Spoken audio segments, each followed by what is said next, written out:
आप कहते हो कि मंदिर से जाते समय नंदी के कानों में, बहुत सुंदर प्रश्न है आपके, बहुत भाव से और आनंद से आपने करा, और जनमानस के कल्याण के प्रश्न है ये, केवल आपके लिए नहीं है, ये सबके लिए इतने जोरदार प्रश्न है। जो गलती भी करते होंगे तो इसको सुधार सकते।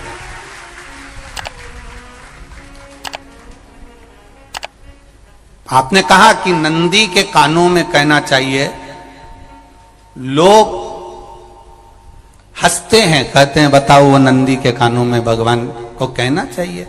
वैसे तो हम आपको एक बात बता दें कि दुनिया के लोग किसी दूसरे धर्म की कभी हंसी नहीं उड़ाते। दुनिया के लोगों को दूसरे का धर्म अच्छा लगता है। दुनिया के लोग सबसे ज्यादा हंसी उड़ाते हैं तो हमारे सनातन धर्म की ही उड़ाते हैं, और जी खुद उड़ाते हैं, दूसरा उड़ाने वाला नहीं होता। दूर के ढोल हमें समझ में आते हैं, उसका धर्म हमें समझ में आ गया, उनके क्या है, ऐसा है, आओ कुछ नहीं, उनके धर्म में ऐसा है, कितना आनंद हमें दूसरे के धर्म में लग रहा है, और हमारा सनातन धर्म हमको बुरा लगता है। हमारे सनातन धर्म हमें बुरा लगने लगा। अरे भाई, लोग कहते हैं कि नंदी के कान में कहते हो, ये कोई हमारे पुराणों में या शास्त्रों में लिखा है? भगवती बहन साहू, आपको धन्यवाद देना चाहूंगा और एक बात कहना चाहूंगा, जितनी भी शिव महापुराण के अंतर्गत चाहे उपाय जो बताए जाते हैं कि बेलपत्री ऐसे चढ़ाना, काली मिर्च ऐसे चढ़ाना, चावल ऐसे चढ़ाना, धतूरा का क्या महत्व है, शमी के पत्ते का क्या महत्व है, बेलपत्री के पत्ते का क्या महत्व है, ये जितनी भी बातें बताई जाती हैं ये सब पुराण के अंतर्गत से बताई जाती है। अब दुनिया के लोग इसको चाहे टोटका कह दें, चाहे दुनिया के लोग इसे टोना कह दें, पर पुराण से हटकर कुछ नहीं। और आप लोगों को अगर बोला है कि नंदी के कान में कहकर भगवान शंकर के मन में बात पहुंचे, तो ये क्यों कहा, तो ये भी हमारी शिव महापुराण में लिखा है, जलंधर के चरित्र में। कोई आपसे कहे कि नंदी के कान में बोलने से क्या होता है, ये जलंधर का चरित्र कह रहा है। मां पार्वती जी का हस्त कमल पकड़कर जलंधर लेकर जाने लगा।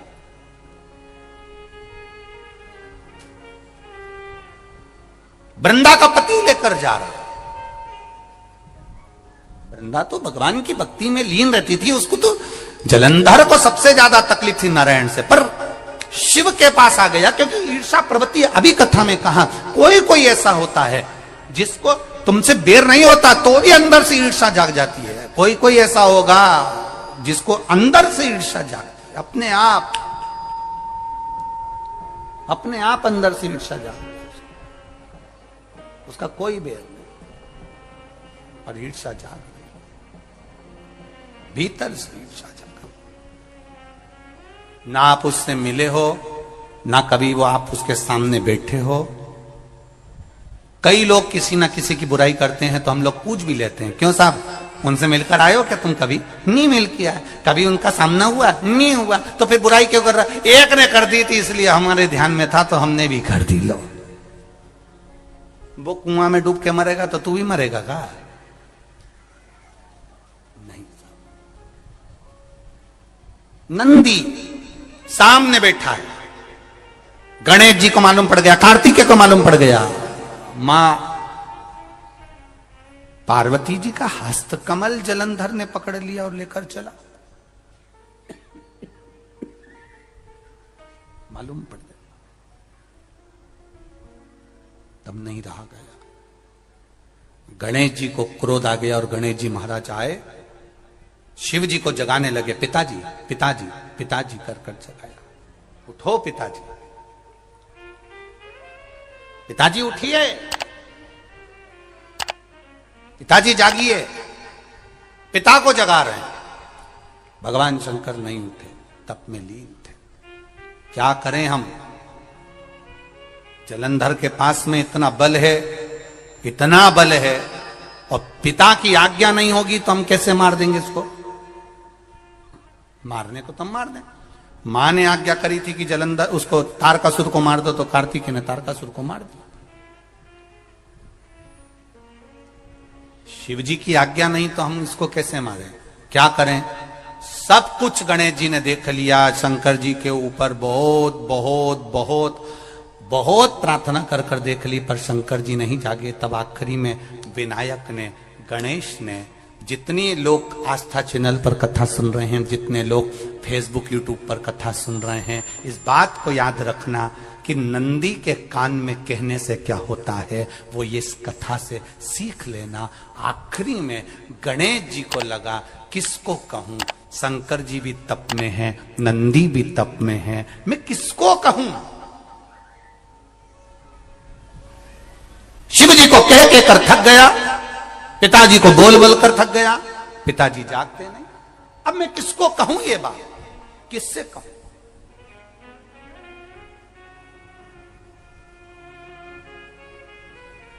विनायक गए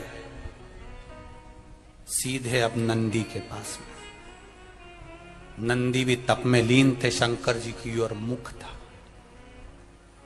शंकर जी की ओर मुख था।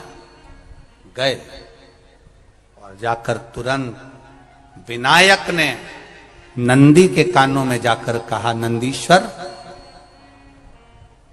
मैया का हाथ पकड़कर जलंधर लेकर जा रहा है, पिताजी तप में लीन है, कृपा करिए ना।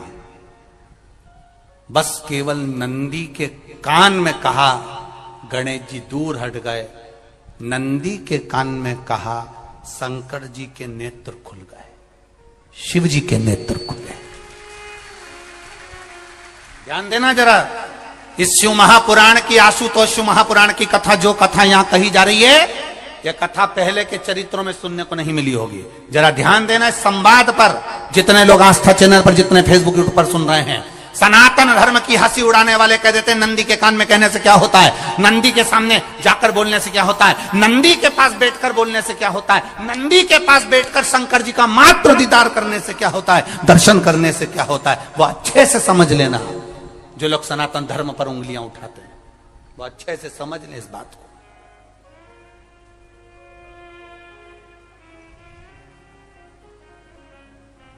क्या होता है?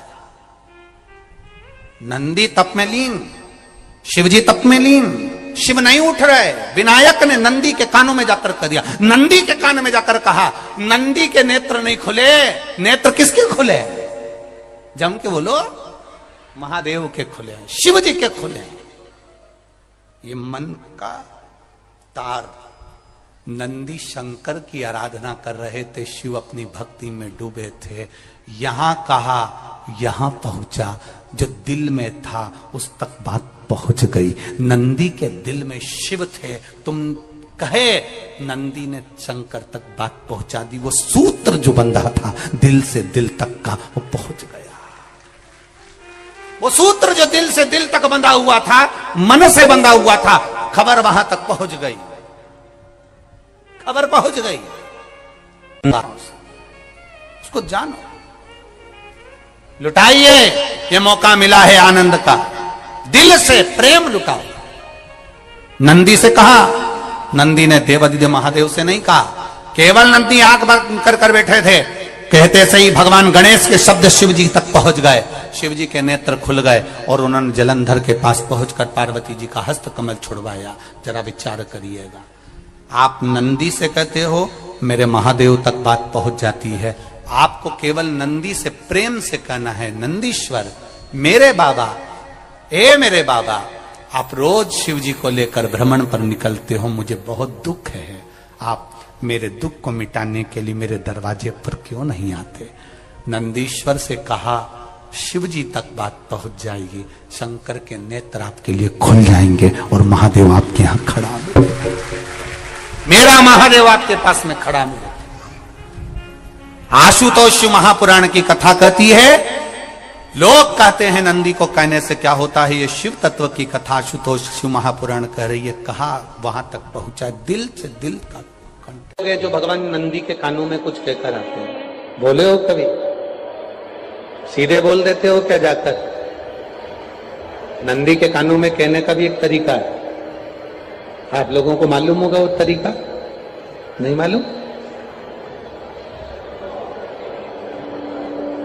बेलपत्री की जो डंडी रहती है ना, बीच का जो भाग है, ध्यान दिए ना जरा सा, ये बीच की जो डंडी है, फिर से देखिए, बेलपत्री के 2 पत्ते और उसके पास में जो बीच की जो डंडी का भाग है, दिख रहा है आप लोगों को? ये 2 डंडी, ये बीच की 2 पत्ती और उसके बीच में जो 2 डंडी का भाग होता है। जब हम देवाधिदेव महादेव से कोई बात कहने वाले होते हैं ना कि बाबा बहुत दुखी हूं, बाबा बहुत तकलीफ चल रही है, बाबा मैंने एक कंपटीशन एग्जाम में परीक्षा दी है, बाबा मेरे जीवन में ये तकलीफ हो रही है, बाबा, तब इस बेलपत्री की जो ये डंडी होती है, इस उंगली से, इस अंगुष्ठ से इस डंडी को पकड़ा जाता है और बाबा के कर्ण में कहने से पहले ये हाथ को नंदी के ऊपर रखकर फिर हम बाबा के नंदी के कानों में कहते हैं और चलते समय इस बेलपत्र को अशोक सुंदरी की जगह पर चढ़ाकर वापिस सजाते हैं। देव अधिदेव महादेव को पार्वती की बात मानना ही पड़ती है और वो कहना ही पड़ता है। ये बेलपत्र की महत्व है। ये जितना फल एक बेलपत्र की पत्ती में, उतना की उतना फल। हम आपसे फिर कहेंगे, कभी मौका मिल जाए जिंदगी में, कभी तुम्हारे जीवन में अगर मौका मिले और कहीं बेलपत्री का वृक्ष मिल जाए जिसकी छांव तुम्हारे ऊपर पड़ रही हो, तुम्हारे ऊपर अगर बेलपत्री की छांव पड़ रही हो, उसके नीचे बैठकर कभी मौका मिले, एक बेलपत्री का पत्ता मात्र रखकर आप शिव जी का नाम लेकर जल भी अगर समर्पित कर रहे हो ना, तो वो 12 ज्योतिर्लिंग को जल चढ़ाने के बराबर फल प्रदान कर।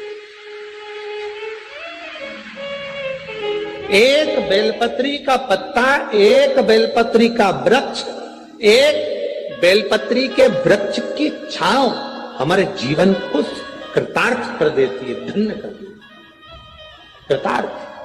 कभी भी शंकर के मंदिर में जाओ, शिव जी का पूजन कर जब वापिस आओ, तो शंकर भगवान के मंदिर में जो बाहर नंदी बैठता है, उसके कानों में ओम नमः शिवाय बोलकर अपने मन की कामना उसके कानों में बोलकर आप आ जाइए, आपकी कामना 3 महीने में पूरी हो जाती है। नंदी के ईश्वर भगवान का स्मरण करिए। अगर 7 बेलपत्र आप शंकर को समर्पित करते हो तो 1 बेलपत्र नंदी भगवान पर भी अवश्य समर्पित करो। नंदीश्वर भगवान शिव को समर्पण, 1 बेलपत्र नंदीकेश्वर की ओर चढ़े। और बहुत ध्यान दीजिए महाराज, अगर कोई काम अटक रहा है, नहीं हो रहा, बहुत प्रयास करा, तो भगवान शंकर के मंदिर में 5 बेलपत्र चढ़ाइए। और शंकर भगवान की जो छोटी लड़की है अशोक सुंदरी, आपको बताया था ना अशोक सुंदरी का स्थान, भगवान शंकर की 6 लड़कियां हैं, उसमें से सबसे छोटी लड़की अशोक सुंदरी की जगह पर 1 बेलपत्र चढ़ाइए।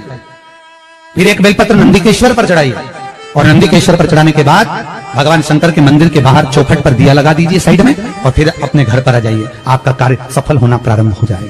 नंदीकेश्वर भगवान नंदीकेश्वर का स्मरण कर लेने पर जीव आनंद सुख की अनुभूति करता है, आनंद सुख को पाता।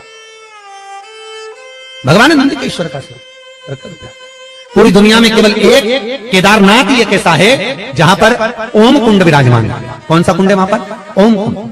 जो बच्चा हकलाता है, तोतला बोलता है या गूंगा होता है, जिसकी वाणी नहीं होती, वो अगर ओम कुंड पर जाकर ओम बोलने का प्रयास करता है तो जितनी देर तक उसके मुंह से घुंड की आवाज निकलती है, उतनी देर तक ओम कुंड में से पानी का बुलबुला निकलता रहता है। और 7 या 8 बार बोलने से व्यक्ति हकलाना छोड़ देता है, तोतला बोलना छोड़ देता है और उसकी वाणी आ जाती है। वो ओम कुंड केदारनाथ जी में बसता है। कहां बसता है? केदारेश्वर। श्री शिवाय नमस्तुभ्यम, हर हर महादेव। पूज्य गुरु जी ने इस वीडियो में 26 सितंबर पंचमी तिथि शारदीय नवरात्रों के विशेष उपाय बताए हैं। जो भी बच्चे हकलाकर बोलते हैं उनके विशेष उपाय बताए हैं। बच्चों के कोई प्रॉब्लम हो बोलने में, उसके लिए विशेष उपाय बताए हैं। इन सभी उपायों को करके भगवान भोलेनाथ और माता पार्वती की इस पंचमी तिथि पर विशेष कृपा प्राप्त करिए। और नंदी के कान में ऐसा क्या बोलें जिससे हमें भगवान भोलेनाथ हमारी जो भी विनती हो, जो भी मनोकामना हो, उसको जल्दी से जल्दी हमारा पूरा करे। इन सभी उपायों का इस वीडियो के माध्यम से गुरुजी ने वर्णन किया है। वीडियो को ज़्यादा से ज़्यादा शेयर करिएगा ताकि लोगों को सभी उपायों का महत्व पता चले। और जाते जाते चैनल को सब्सक्राइब करिएगा, लाइक करिएगा और कमेंट में श्री शिवाय नमस्तुभ्यम हर हर महादेव जय माता दी अवश्य लिखिएगा।